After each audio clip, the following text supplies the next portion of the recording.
Welcome to Nerdities. Bitches. No topic too absurd, no statement too asinine, no question too interesting. Welcome to another Nerdities interview show. I, as ever, am Mike, joined momentarily by... Justin. And Joe, for now. Joe, permanently. Our guest today is none other than... Ernie Altbacker. Writer extraordinaire. And I don't get to throw that around often, but based on your bona fides, I will use the words extraordinaire. Wow. He worked on a lot of stuff. Like when we get asked to interview a handful of people, and a lot of times like, oh, that's cool. Oh, they've worked on this. Oh, that's nice. Ooh, yeah, you got some names. Yeah. You got some cards to throw out there. You are responsible for one of my absolute favorite DC animated movies, like hands down, one of the best ones. And this is an honor. Which one? Justice League Dark Apocalypse. Oh, okay, yeah, that one was really fun. And Hush. I loved Hush. Some people love it, and then other people apparently ruin their childhood. But it's like these things happen. Very sorry about those people whose childhood I did. Adapting Hush sounds like a thankless job because it's such a crazy story to begin with. Trying to squish that down into one animated movie, you're gonna piss somebody off. Yeah, well, that was the thing. These animated movies are usually there's 72 minutes of new animation. Now they can stretch to 90 because the animation director on some of the scenes, on the dialogue scenes, we're basically there and they're just moving the mouth, which doesn't really count as new animation apparently. And so that part is one frame. So that's 1/24 of a second while we're speaking. If they're, and they can pan around on that frame that they have. So that's where the extra comes from. But yeah, that one was 12 issues of that 23 pages a piece at that point, and so there was no way we were going to get everything. So we kind of sat down, and everybody picked down their favorite scenes that just had to be in there. And we kind of went from there. So we wanted to get all the great scenes in there. But yeah, there was other ones where it was like, you could see, what's his name? Red Hood for like one scene, and we're like, that's not enough for that. That's not him. But then you, damned if you do, damned if you don't. Yeah. We're gonna have plenty of time to kiss your ass about that stuff. Let's kiss your ass about your own stuff, though. Let's let everybody know about Area 51 Studios. It's an indie comic that my artist Josh White and myself, we kickstarted issue number 1, and we got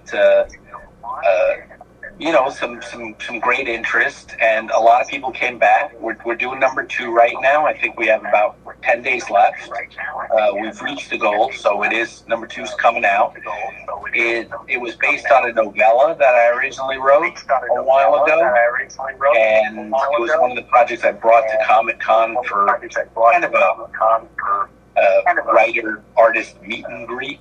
They have a panel there in San Diego, and called the Comic Creator Panel. And you just go and you pitch your project and meet 30 artists, and the writers move around, And I saw Josh's stuff, and I was like, oh man, this is the guy. I think he could do it. And so he liked the project too. We started talking, and that was like a back and forth. And here we are. We got the first issue out the first year was just like talking once every 3 weeks or so. He's doing some character design. I tried to do a proposal first where we sent it to indie comic companies, and that got us nowhere. And he was like, let's just do it. Because we had it was like 6 pages in our packet, then it went up to 10, and I'm like, first issue's only 20. Yeah, we could probably do it if you're willing to do it. And he's like a all-you-can-eat artist. He does everything. He does everything, including the lettering and other stuff I didn't know about, digital artist stuff like flattening. Well, we could use a flattener. That would speed it up. It's like, yeah, I'll just do it. I'm like, okay, you can do it all? That sounds great. I got to deal with one person. That sounds good. I'm sorry. So I should actually say what it's about. So everything you know about Area 51 is wrong. It's actually a studio where aliens come to shoot galactic reality shows. I love it. in like a cheap backwater place, so it's very low cost. Most of these are low budget films, documentaries, this, that, and the other thing, right? We're the Prague of the universe. Yeah, I mean, yeah. Everyone comes here to film their shows for cheap. Yeah, this is if you were asking me like, well, to pitch it in that one sentence Hollywoody way, I would say it's Seth Rogen's The Studio, or for the older people, Larry Sanders Show, mashed up with Men in Black. So that's kind of, it's got a tone of Douglas Adams, The Restaurant at the End of the Universe, or Life of the Universe and everything. And it's much different than the superhero stuff I do. And the cool thing about the comics is it's just Josh and I, and if one of us says a line or like a situation that makes the other one laugh, it's like, oh, it's in. It's a little more difficult when we're trying to do something. Like with Batman, it's like, and then Batman could do this. I don't know. Has he ever done that before? Would he do that? There's a lot of opinions, right? You got a committee to talk this over. A committee of two is much easier to make decisions. Yeah. The Batman committee. There definitely is. When it's two people going back and forth, you don't have as many checks and balances. Do you guys find yourself going, I don't know about that as much? Because Justin and I, he's not here to agree with it, but I think he would agree. There quite often when we're writing stuff, I'll throw stuff out there that I think is gold, that I think the entire world should love, and they'll just look at me like I'm an idiot, or look at me like I've gone way off the edge. And I was like, what? That everyone would enjoy that. No, you don't have your finger on the pulse at all. Are there those moments too? Yep. And the great thing, Josh is like me in that, I mean, all writers start out with, man, my words are my children. I can't possibly change this. It's the best thing ever. You just don't get it. And I'm like Ernie 5.0 now, and it's like, hey, man, you didn't laugh at that one. He's like, I don't think it's your best. I'm like, it's out. Now I don't even like it, And if I talk to him and I go, Josh, about this panel, he's like, yeah, now I'm looking at it, I don't like it either. You need that kind of honesty. You don't want to put out even one line that looks wrong in these things. I mean, that's the thing. There's a lot of stuff going in the background.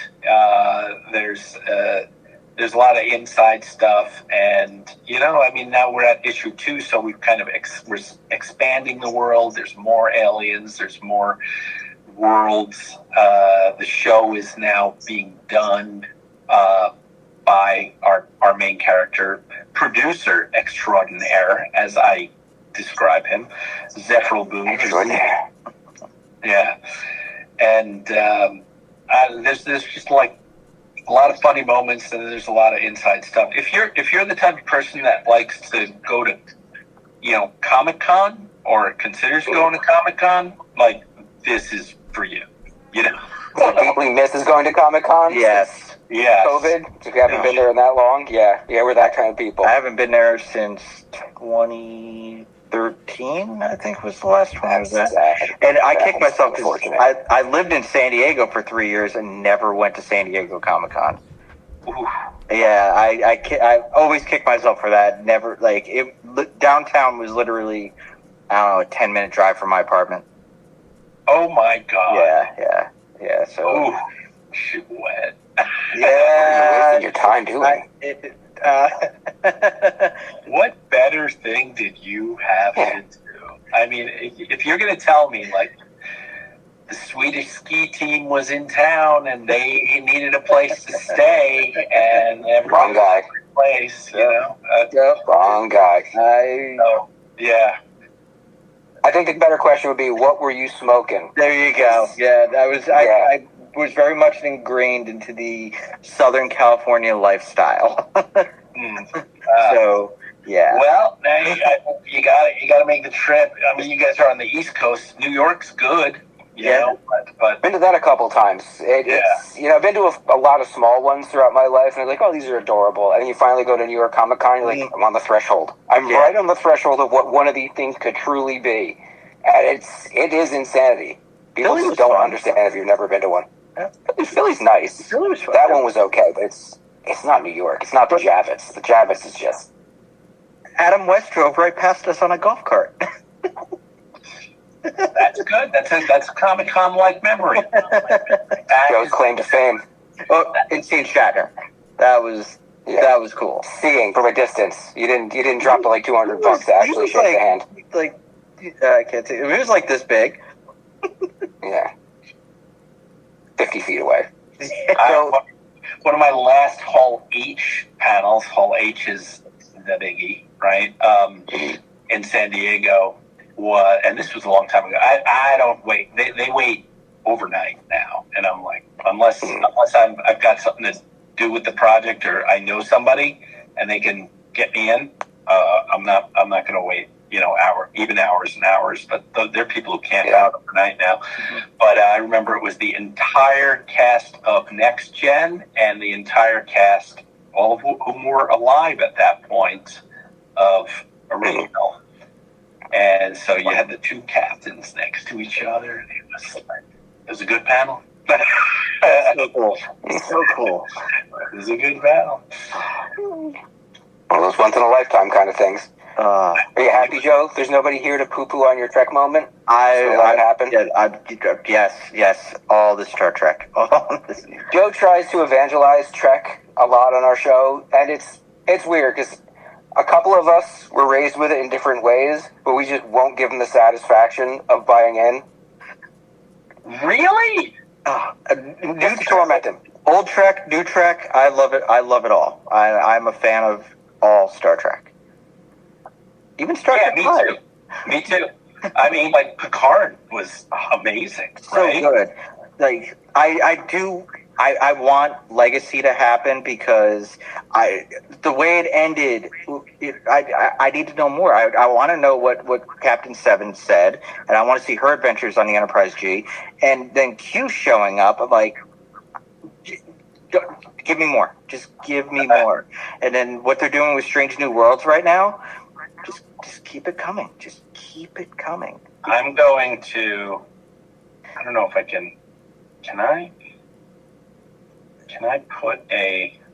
put something in the, I can only send you a message. Oh. I don't know, can I put something, I'm not familiar with this. Can I send a JPEG? I am a massive nerd, so I can allow. He's our tech guy. He should be able to figure it out. Let's see. Come on, Joe. Technologize. This is my first time actually using Google Meet. Can you send a JPEG through there?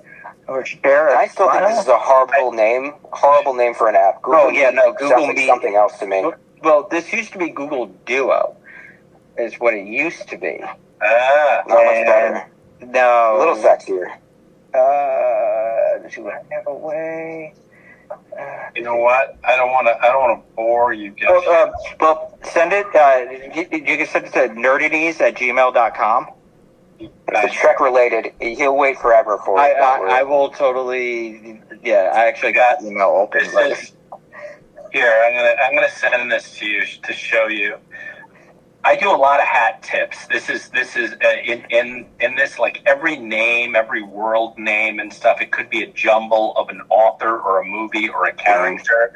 I quote lines or paraphrase them and stuff. So literally, someone is going to have to go through it with AI and go, how many things are referenced in this, comic and novella. But there's one little interaction that, if you're a Trek fan, I think you will like, and that's just like kind of the main panel of it. We're a very reference heavy group. But yeah, there's like a lot of different stuff. Yes. Yeah. I think you might want to check out like the digital or something. This might be your type of comic. I really love the premise. Like the fact that Area 51 is a giant studio is great. And it just making low budget entertainment is just the icing on the cake with that. Like this definitely is right up my alley.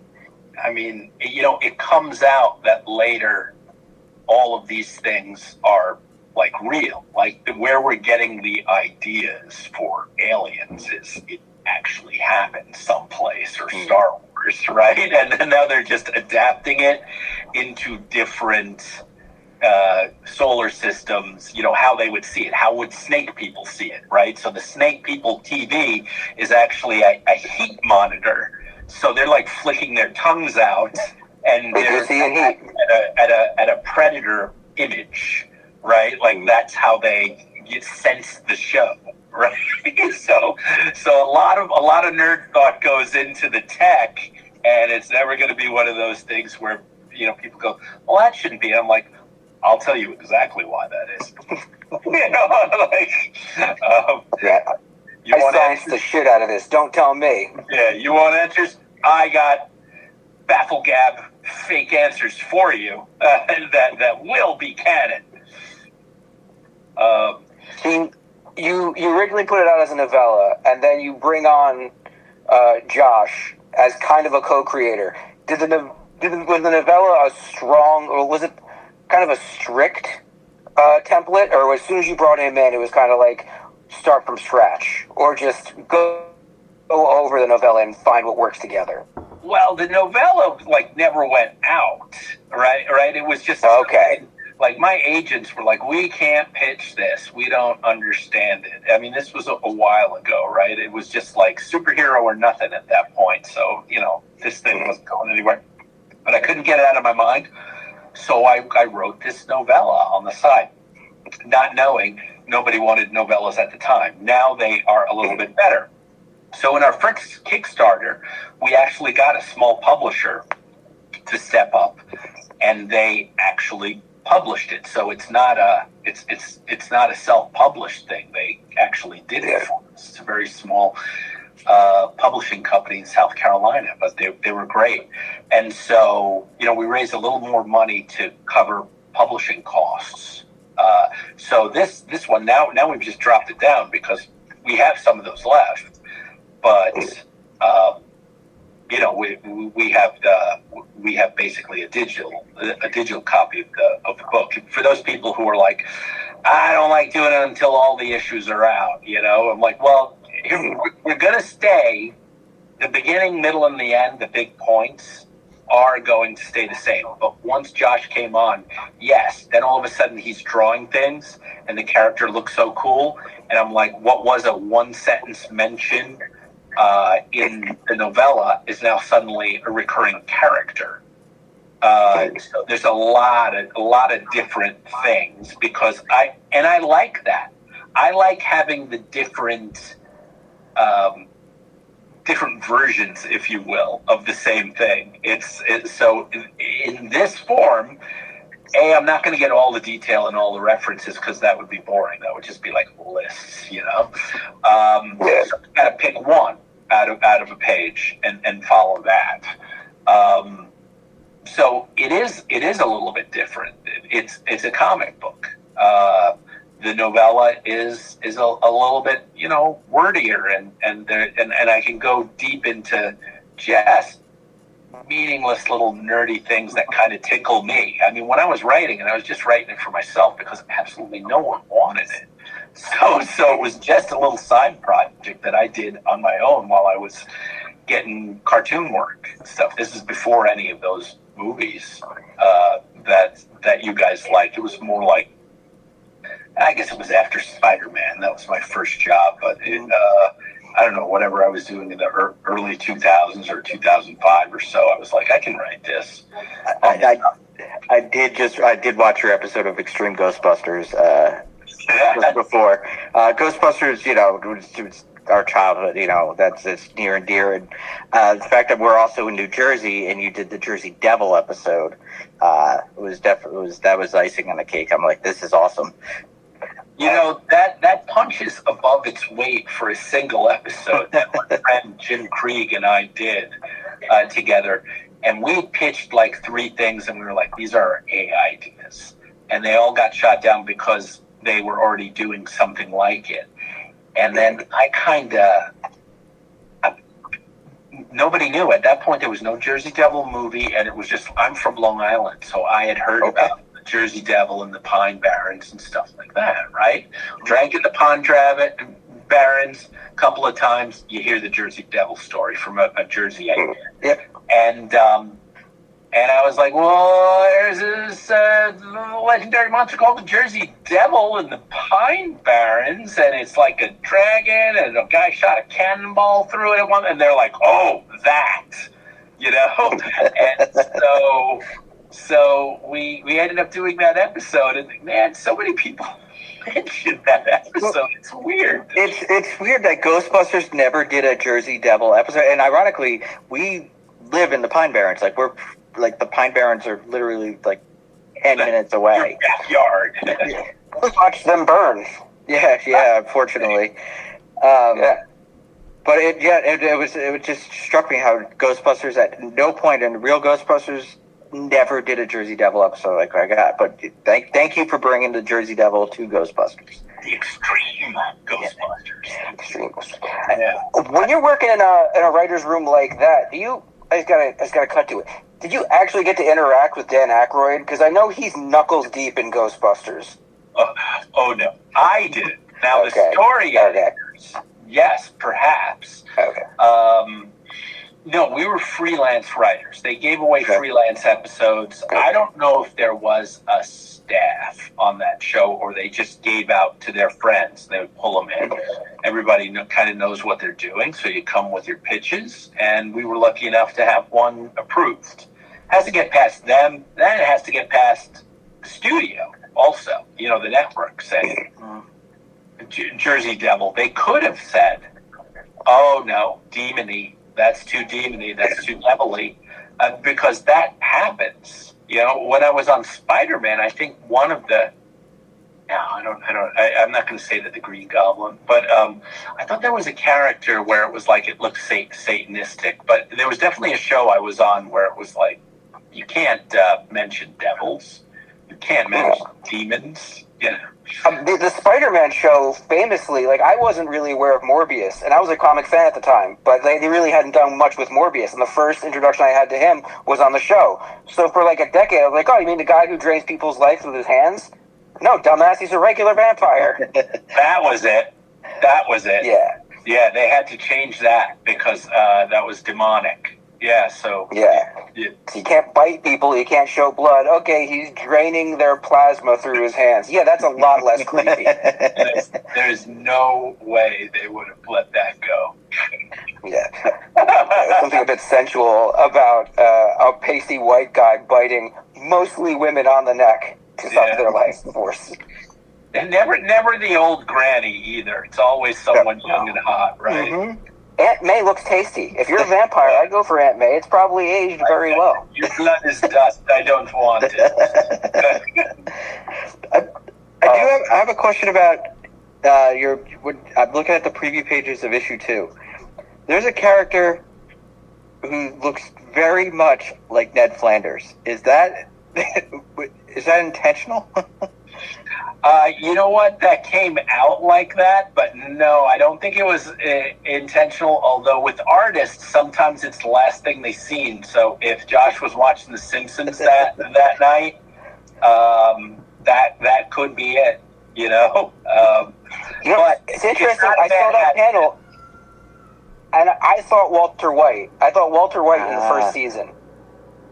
He's got that same mustache hair combo. I don't know why I didn't think Flanders, because he's got the Flanders shirt too. He's wearing the green shirt. That's why immediately I thought Flanders with the glasses. Well, we gotta change that green shirt and have him in some other shirts, because I don't think we want to do that. We don't want to still white so prominently. Although, if you look in the background, every now and again there'll be something. Like we were looking for a place to put in the Simpsons three-eyed fish. like we got to get this in the background. I don't know where, but we got to get it someplace. So, is an animated adaptation of Area 51 Studios? Wow, my brain works. Is it a goal or one of those kind of unfortunate consequences if something like this builds? Unfortunate? No, it would be a dream. That would be a dream. We would go for that, but that's far down the line. I mean, first let us do the initial thing, the initial 4, and then we're going to put those 4 into a graphic novel, or I don't know why they call it a trade paperback. Graphic novel has to be written as a graphic novel, right? It can't be a bunch of issues together. That's trade. What's the most boring thing that we can call these awesome comics we're going to put together? You know, we got like Batman Hush. It's like, I don't know, Hushapedia, something. No, let's call it a trade paperback. That'll get on Batman. They've been calling it way before that, obviously, but it just seems like the worst name for comics put together. For people outside the medium, like people who don't collect, what's a trade paperback? I wouldn't need a trade paper. Like, is there like a list of things to order? A graphic novel? I understand what that is. Yeah. It sounds like, you guys being from Jersey, from Long Island, it's the contractor's blue book. You know, it lists all the contractors. You know, you just got to look for your contractor. You want a pipe fitter? Yeah, you go over the contractor's blue book. It just seems like the trade paperback is something, maybe the names and numbers of all the different type of art. I need a pencil, you know, right? It's like I need a colorist for this one in my area. Let me see, New Jersey colorists. It just is not seen now. Now a lot of people are using omnibus for like 5 and 7 issues or 10. I'm like, that's not enough. You have to be this thick. It has to be old dictionary sized. Yeah. You have to be weighing it in pounds, not ounces. Then it's an omnibus. Exactly. You know, but they don't. I think trade paperback is going to go away. They just call it graphic novel. One of the standard questions we ask everybody. I don't know if I want to give it the top 5. Sometimes we'll ask, like, what's your top 5 fandoms? What are the things that have motivated you? And some people struggle. I'll throw the top 5 out there, but if you feel like toward the end, like you can't pull enough, I'm not going to force you to. Like, I know myself, I could rattle off 5 and be pissed that there's another 10 that I didn't list. So, like, this will start with 5. See where you go. Well, I mean, okay, you got to go. I got to go Star Wars and Star Trek. Okay, you lead it off with them. Which one would you say is above the other, or can you even? That's like always a tricky question. That's a little Sophie's choice. Like, although, if I had to pick one, I'd probably go Star Wars because they have the Force, so there's this element of magic or something. But it's just like it's a non-difference. And it depends also on the week and who's got the better stuff out, right? Mm-hmm. Week Andor comes out, I'm like, oh yeah, it's got to be that. And then week Picard comes out, you're like, whoa, wait a second. Picard last season, I'm like, this was the season I needed. Here comes my hair dwarf. That was fan service the whole time. You're like, they're just doing this to shut us up. and I'm not saying a word. Ooh, Yeah. No, Data and Laura are together. watch it. Loved every minute of it. Wait, Data and Laura were always supposed to be one person? Oh, it all makes sense now. Right. We got Spot. Spot was the key. I was like, they're pulling. That did make me emotional. Oh yeah, I cried my eyes out. That was the final thing that tipped Laura over. Then I gotta go Lord of the Rings. I guess those are the top 3. And then I'd probably do a fantasy omnibus of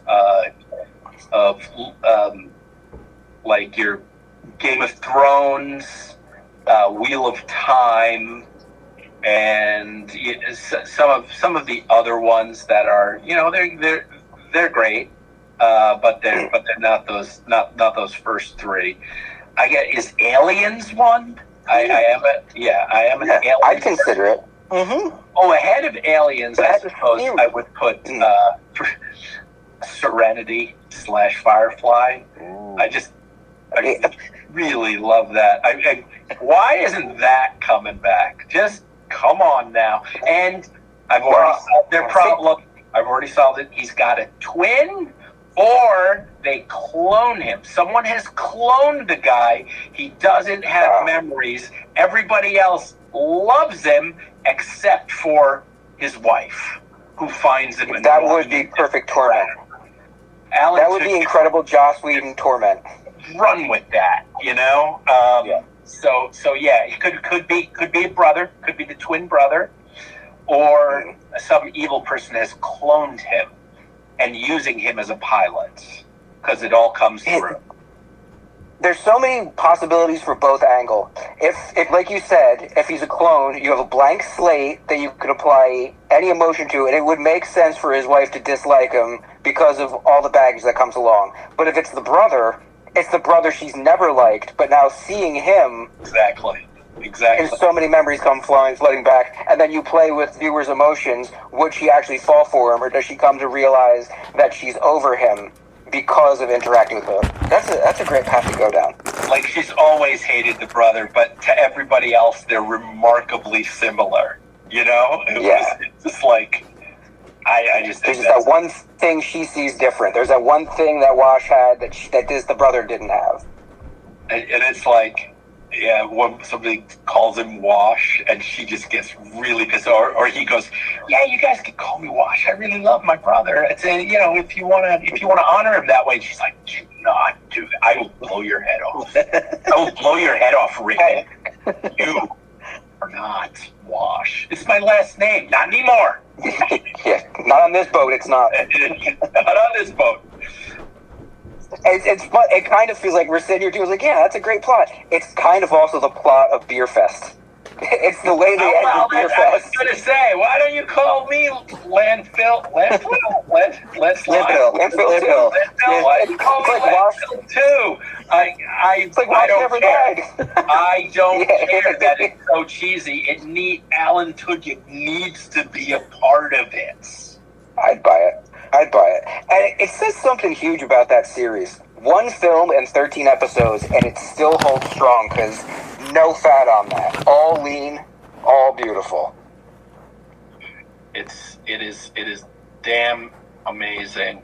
And God, I don't want to get. I keep forgetting the name of this thing, but there was one in the early 2000s which ended on a cliffhanger, and I think they never did a movie. It was so damn good. List some of the actors. I'm good at this game. No, none of any of the actors. None of them are big, but here, wait, I'll get this up. Basic plot synopsis. I love playing this game because I'm so freaking good at it. Okay, one of my favorite episode is like Captain Butts, and he's all about it's easy as eating pancakes. Do you remember? There was also the alien race is they call them Chiggies or Chiggers, right? And there was one episode where there was an ace, and they called him Chiggy von Richthofen. Space Above and Beyond. Space Above and Beyond. This is one of the best. Didn't watch that one. Oh my God, you've got okay. The first two episodes, like the pilot wasn't accepted. Then they ordered it, right? So the pilot's a little bit different, but then after that, every episode after like number 3 to 13 or something is a gem. There's one where a guy's sent on an assassination mission and he doesn't speak the entire time. There's another one where they're stuck on a world and they're slowly starving in the middle of a battle. There was some people that had been soldiers as the advisors, or they were a part of that. I think their dads were in World War II and stuff. And militarily and sort of chain of command and everything, it is done so well, you wouldn't believe it. The effects are a little, dated now, but as far as the writing, it is an amazing show. It was 95, and you're not wrong. I cannot pick a person on here I've seen in anything else. Well, maybe they're really good though. They're really good. And it's like in 95, they're just hot. They'd get them in everyone was pretty. All sorts of locker room situations where the girl's just in like a bra and panties, like kind of what they did with the one with Starship Troopers. Where they're all like, it doesn't matter if you're a man or a woman. They don't. Did it air on Fox? That they're naked and stuff. It's fantastic. What was that, Justin? Did it air on Fox? I think it did. That would explain that. Yeah. It was. You're a little low to me, by the way. I don't know if I'm okay to you guys. No, you sound fine to me. Yeah, you sound fine. Yeah, I think it might just be your It's only Justin that sounds low to me, though. But maybe it's just me. That happens sometimes with me. I don't know why. But there's all these little ones.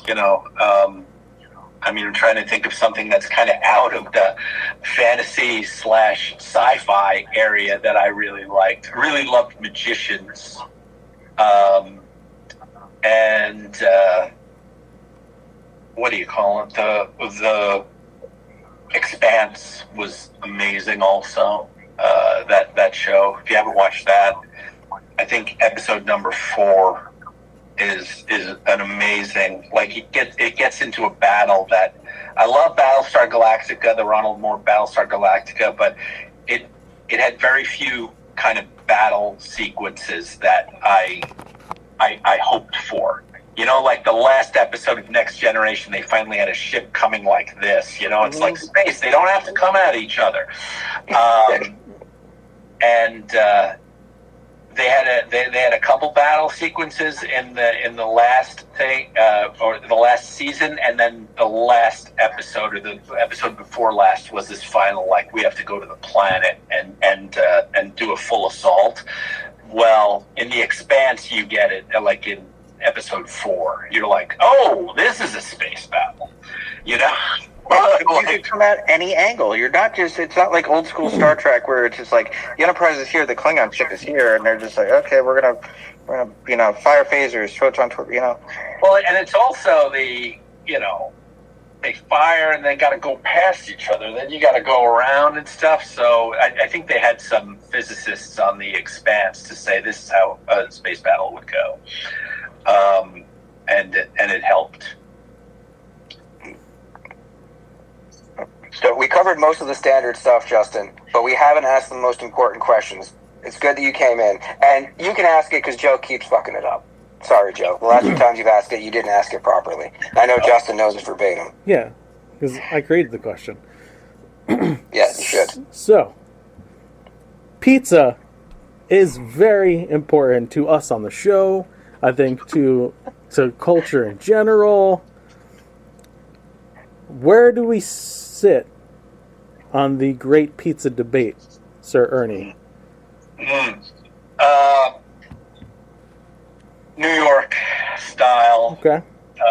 The deep dish is good. Sure. Yeah. I like my New York style or East Coast style pizza. Pepperoni all the way. I do, sometimes I go crazy. I've had onion, spinach, pepperoni, and pineapple. Yes, the pineapple. I will. I'm not anti-pineapple on a pizza.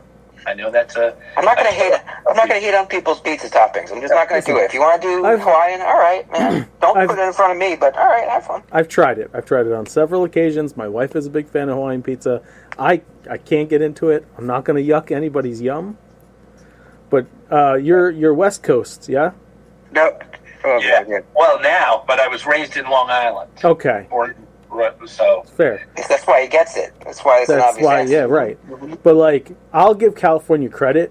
They make crazy friggin' pizzas. Like, there's shit on pizzas out in California that I wouldn't have thought of putting on a pizza here. I still say one of the best pizzas I've ever had was in Santa Monica. It was this little hole in the wall, and they had all these pizza boxes signed by all these celebrities, and it was Food Network called it one of the top pizza places in the country. And my buddy and I went there. He's from Jersey too, and we both had a half pepperoni, half plain, and it hands down was one of the best pizzas I've ever had. Yeah, but they're making like elote pizza and like carne asada fry pizza. Like, shit over here, like, we don't have a good grasp on. I miss carne asada fries. That's what I'm saying. Well, I'll give you two that I like from the crazy flavors. One they call a white pizza, and white. I think they have. Yeah, I don't know what. It's not cottage cheese, but it's something. Ricotta. Yeah, it's ricotta. Right, it's ricotta on it, and some other stuff, maybe ham or whatever. Right, and the other one, which this is, I'm in Hermosa. I'm in Redondo Beach, but Hermosa's closer. There's a place called Paisanos that has, I think it's the best, or it used to be. It's probably 5 owners ago since the guys came over from Mamaroneck when one of my friends actually lived in that neighborhood. And he's like, no, we got to go to this pizza place. And he was right. They have Big Ziti pizza, and it is delicious. Like, they place it on there, right? So you just have rows and rows of ziti on top of it, and they dump sauce on it, and boy, it's awesome. Like, every now and again, I just go, I'm gonna get myself a ziti. Yeah, it's because like it's carbs on carbs. So I'm gonna throw some pepperoni on that. Yeah, and then and that's just the way it's gonna be for today. You're obviously a pepperoni lover. Have you been affected by the scourge that is the hot honey trend? I know not what you speak of, sir. Oh, good for you. Hot honey is being put on pepperoni everywhere here. I'll go into a place just looking for a slice and be like, oh, that looks great. Those cups are nice and small, and they firmed up, and look at them. They're crispy. Let me get one of those. And almost every time the person has to be like, oh, there's honey on that.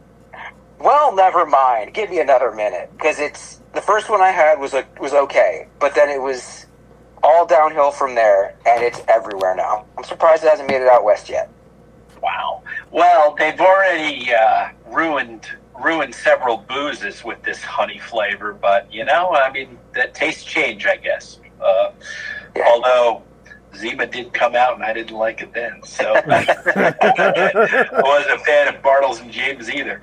So if you want that cocktail, do it the right way. Get a mojito or grab a mint julep or something and have the glass and stuff. Don't have it out of a can. Love that mojito. The speed of the modern drunk. I was going to say society, but no, it's the speed of the modern drunk. Well, you guys look a little older, but it's like, I don't know, maybe they'll be out like a hot honey Tide Pod or something. Oh, it's going to take over. Listen, you're going to say hot honey Jesus. He gets it. Justin got it. Yeah. We don't eat Tide Pods. We put them in the cheek and just suck on them all day long. They're much better that way. So that's your skull, right? Yeah. You're like, you just jam in a Tide Pod. You don't have to brush. It's that much easier. It's done hell on my esophagus, though. My acid reflux. Fuck. Ernie, you've written a lot of for a lot of DC characters, out of all those characters you've written, who's your favorite? John Constantine. I called it. I said it before the show. It's like, he wrote Constantine so well. He's the guy, man. I mean, like, everybody. I love writing Batman. I love writing Wonder Woman, Superman, whatever. They're great. Every character can be done and executed in a way that I'm like, wow, this is really good. But John Constantine's so awesome, and there's that bastard with a heart of gold thing that he's got going, and I find myself drawn to that. And my second, the other character I like to write that is like him, but it's a little bit different on the scale, is Guy Gardner. Yeah. There's both there's a precious He's to both better of them. than Constantine. He's better. John Constantine is a person that will. I mean, like, he could be your buddy, and it's like, oh my God, I need someone to sacrifice to the demon so I can plug this hole to hell, and he's got to stay here. Too bad, Chaz, my friend. You know, like, going to somebody else. Like, usually someone who kind of deserves it, but then you're like really leaving a human in the hellscape to be tortured forever, and it's like, no wonder he's not invited to a lot of Thanksgivings and Christmases. You know, it's like, No wonder he hates himself. yeah, it's like that's going to give you some bad nightmares. Whereas Guy Gardner will definitely try and save you, succeed most of the times, and then have nightmares about the ones he didn't save. It's a little bit. Brag all day long about the one he did save. Absolutely, go to his bar and tell the story for people to buy him drinks, so he still makes money. One of the most recent ones you worked on is Batman. Ooh, where is it? Clash of the Empires, right? It's Aztec Batman. Yeah, or Batman Azteca. It was actually done in 2 languages, so got like little subtitles. That one was really good. Now, I wrote that over 5 years ago. That one's been a long time coming. I mean, there was, because of the merger, and then you remember when they were just tossing stuff into the fire, like Acme. Could have got the Batgirl treatment. And the Batgirl. No. Yeah, the thing is, this thing that Steve does is such a small budget that it wouldn't have, like, got him a lot of money. It's $2 million. Okay. You know, most of these, the other ones are 1.75, so this one might be 2.1. They actually put a little more money into it, but there was a lot of sunk costs. So if they toss it in the fire, they might get $1 million back. And what is it for a multi-billion-dollar company? It's like, we might as well keep roll the dice on it. We might as well roll the dice and see if it's something, because it's a whole new world. Yeah. The reason I bring that one up specifically, when these Elseworld stories happen, and I think when I saw the trailer for this, I automatically thought of, it was, Ninja? I can't remember, the Cthulhu one. Basically the one with the Batman with the old gods. It's the most interesting thing. Yes, I really enjoyed that one too. The thing that I found the most interesting about that, and what I've seen in the trailer for this, is variants of supporting characters, variants of villains, just ways to work these archetypes, these iconic looks, into this new world. Did they let you go buck nutty with that, or was all that stuff laid in before you guys got into writing? No, it's we were. That was what I was brought on for. I was like, man, I don't know if I know the cultural stuff well enough, and they were like, oh, we got an expert for that. We have a doctorate in pre-Columbian and Mesoamerican civilization, and he's going to go over everything you write and tell you where it's wrong, and he's going to tell you a lot. And I'm like, okay, cool. But I was, and then they were, so basically they were asking for my pitch on it, and Batman Ninja had come out 2-3 years before, and they had done the time tunnel thing. So it was actually Bruce Wayne, but now they're time tunneled and their clothes has changed, right? And so we can't do that. And I go, what about if we do the characters as slightly different versions of ones that would organically rise in the height of the Aztec Empire, but they're not. It's not Bruce Wayne. It's not Gotham City, right? It's all of that stuff. They were like, well, that sounds way harder, but we like it. Why don't you just go down the road and show us that can be done? And they wanted to do it through the lens of history of Cortez's coming to the New World. And the first, I don't know, I'm giving out spoilers here, but first one ends with what the Spanish called the Night of Sadness, Noche de Triste or something. And that's when Cortez is crying by the tree. Have you forsaken me? Did I do something? Right? But then, 4 months later, he comes with 50 or 70,000 of another tribe, and they burn down. They sack Tenochtitlan. So we're like, well, if we're only going to be able to do one, we got to give them a win, basically. So we're going to end at that point if we only get to do one. And so there were these things like where he massacred people, and then there was this festival massacre, and how they met. Those are the actual words, at least the first two sentences of "Are you Moctezuma?" So we tried to be historically accurate, and then, well, what would the counterparts be? So I wanted a Catwoman character that would be possibly a love interest later, or in this one at least, something like a distraction. And well, they worship the jaguar over there. It's just like a big spirit god, so I'm like Jaguar Woman. But it's not like our Catwoman in that she's more of a Robin Hood figure that steals from the rich, evil Aztec priests and gives to the poor, not goes after a shiny bauble. And she's lethal. She will kill you if you get in her way. She's not, Catwoman doesn't really kill anybody, It's a much more harsh time, so yeah, they have to be willing to. Yeah. So, and then it just seemed to fit right in with Cortez. He's like, oh, I want to meet the king and hang out and show him some wonders and do a trade deal, and he wants to take over, obviously, and rob all their gold. So, like Two-Face, right?